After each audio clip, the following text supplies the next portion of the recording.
Today I want to show you how to knit the half linen stitch.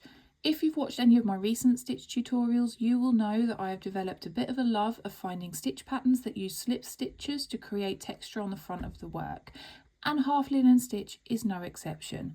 It's just a 4-row repeat, so it's nice and short, and it uses slip stitches on the right side of the work to create this really cute little bars of texture on what otherwise looks pretty much like stockinette stitch.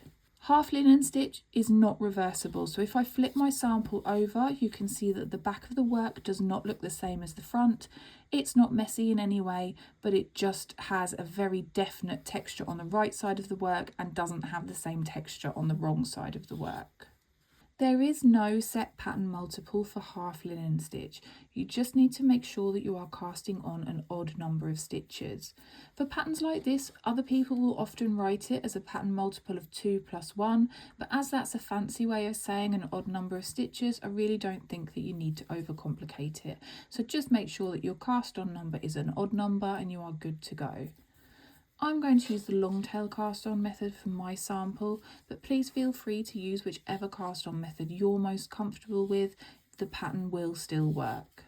In this pattern, your odd numbered rows are your right side rows, and all that means is as your work grows, when you are working an odd numbered row, you will have the right side of your work facing up at you.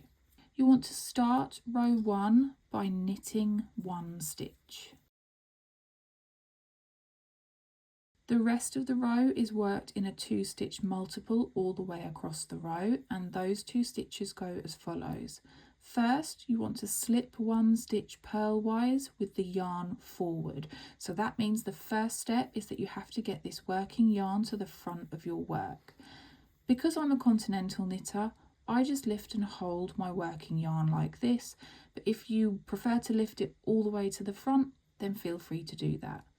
Next, I'm going to slip this stitch purlwise, so I'm going to pop my needle in from right through to left, slip it firmly onto my right hand needle, and then remove my left hand needle. And then the next step is to get this working yarn back to the back of your work, and you are going to either lift it back round the stitch, or I just pull the stitch that I've slipped back underneath that working yarn, so it's very definitely at the front of your work. Then the second of your 2 stitches is just a knit stitch. Let's go over that just one more time. So the first of your 2 stitches, you are going to slip purlwise with the yarn in front. So get that working yarn to the front of your work however you prefer. Pop your needle in from right to left. Make sure it's firmly on the right hand needle and then slip the stitch off. And then either lift the stitch so that the working yarn goes across the front of it, or lift your working yarn back to the back of your work again so it goes over the front of that stitch.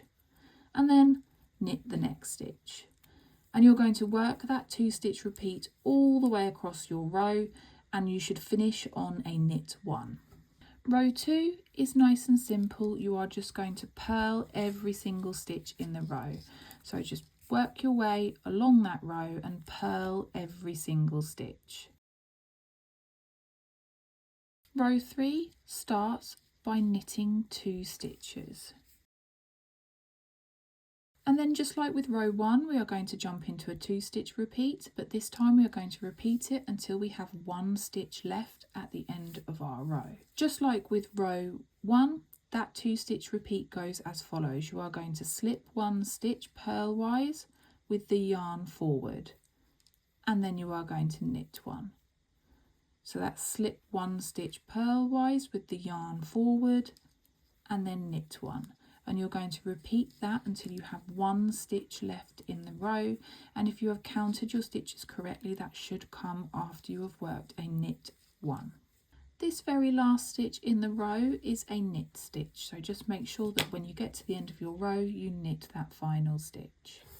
Row 4 is the last row in our repeat, and just like row 2, you are going to purl your way across your row. So there is nothing complicated in row 4, you are just going to purl every single stitch. You will now use these 4 rows as the building blocks for your stitch pattern. So after row 4, if you are still planning on growing your project, you would go back to row 1 and work rows 1, 2, 3, 4 again, and so on and so forth until your project is the size that you want it to be. When it comes to casting off, You want to make sure that you cast off knitwise on either a row 2 or a row 4. It really doesn't matter, but by casting off knitwise you will get a matching top and bottom edge. Just a couple of final bits and bobs to mention before I leave you to your knitting. If you are somebody that wants some written instructions to follow along to, as always, I have a free written pattern on my blog that I've linked in the description. You can click on that and then you can have some written instructions to follow along to while you watch the video. Or if you're somebody that just likes to follow traditional written instructions instead of a video tutorial, they are there for you to use and they are free of charge. If you are looking for more knitting inspiration, then I'm going to pop a link to another video that I have that I think you might enjoy, and I will see you for another video again soon.